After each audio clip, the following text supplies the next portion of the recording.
అండి చంద్రశేఖరరావు గారిని సభలోకి రమ్మనుండ్రి.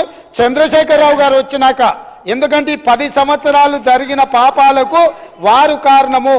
పాపాల భైరవుడి సభలోకి వచ్చి చర్చ చేస్తే తప్పకుండా మేమందరం కలిసి సమాధానం చెప్తాం.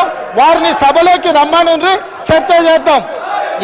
ఎవరు తప్పు చేసిండ్రు, ఎవరు తెలంగాణకు అన్యాయం చేసిండ్రు, ఎవరు తెలంగాణకు రావాల్సిన కృష్ణానది జలాలలో వాటాలను ఎవరు తెగ నమ్ముకున్నారు, ఎవరు చేపల పులుసుకి అలసిచ్చిండ్రు, తెలంగాణ నీళ్ళ దోపిడీకి, వారి సభలోకి రమ్మనుండి.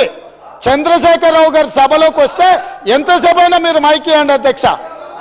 వారికి వీరికి ఏ అధికారము, ఏ హక్కు, ఏ అవకాశం లేదు.